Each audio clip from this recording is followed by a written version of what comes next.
Hello, welcome to How to Play Qwixx Random, the unofficial fan variant for 1 to 5 players.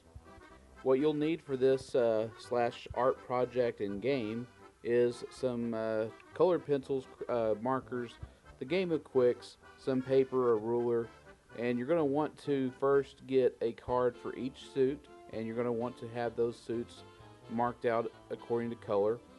And then you're basically going to enter those first primary colors first. You might want to do this twice for the end row. I didn't do that this time because I really want things random, so my lockout number might be a different color than the color that is starting. So then you're going to draw cards and write the number down and then circle it in its appropriate color according to the card's suit. This will help you generate your own random Qwixx sheet so you can have random numbers. This just adds an extra challenge to the game. Now, if you want, you can also do this by color. You can, whenever you draw a card, you just put it in the appropriate color row, and then you can play with the traditional rules of once a color is locked, that dice is out of the game. Now, when you have mixed rows like this, mixed numbers, mixed rows, the rules are that you do not retire a dice under the Qwixx mix rules. So that's basically what we're playing as. Now, you should not have wrote a queen down or Q down for the queen. That should have been a 12, but I was in a hurry and did not even see it until a little bit later in the game that I fixed it. Even though it's just my sheet, I'm going to know what it is. So when you're playing this with multiple people, make sure everybody has their own deck of cards and crayons and a pen to write down their own score sheet.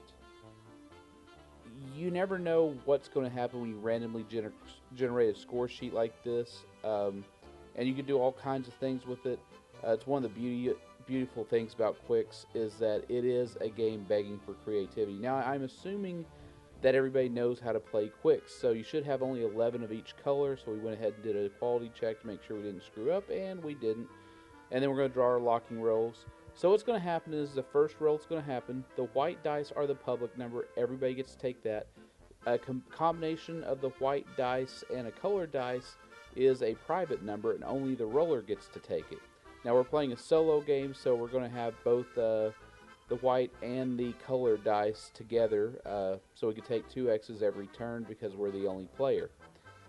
So what's going to happen is this game ends whenever you have 4 forfeits, which is you can't take a number. It's not legally possible to take one, or you don't want to because it's strategically disadvantageous to take a number because it's way too far down the line. So you take a forfeit that costs you 5 points in the game. If you get 4 of those, the game's over. If you manage to go and have 5 X's before you get to the lockout number at the very end of the row, and you manage to get that lockout number as well, so that gives you 6 X's, you get a 7th free X in the lock. You can only do that if you have 5 prior, so it's very important that you at least get 5 marks when playing this game. Now, when you're playing with other people, they all get to take the white dice, the public number. That's everybody's. But only the roller will get to combine a white and a colored dice together to get a sum. In this case, that was a green 6. So now our public number is 8. So only the roller gets to take the private number. Nobody else does. Everybody else gets the 2 white numbers. Pretty simple game. The other way this game ends is if a color gets 2 colors get locked out. Sometimes a color can get locked out, then 4 forfeits occurs, and that can be anybody's sheet, not just your own. So if anybody gets 4 forfeits on their sheet, and the only time you have to take a forfeit is when it's your roll. If you're not rolling the dice, you're not allowed to take a forfeit. You just skip the public number. You're not required to take the public number. It's just an option. So there's better how-to videos on this. There's plenty of them. It's a pretty easy game to learn. So if that didn't make any sense, please do check out some other videos on this game. Particularly Gather Together Games is a good video on this. They always do some quality stuff. I'm just showing you some different ideas for when, if you played the game of Qwixx a lot and you want something different out of it, this is a way to do something different with it, is to basically make your own sheet using cards. So now we've what normally would have locked out the red dice, but because we're playing Qwixx mix rules, it stays in. We locked out the top row, that 11, nothing else can be entered there, and we got the extra lock symbol. Alright, now we've locked out a second color, so now we go ahead and score.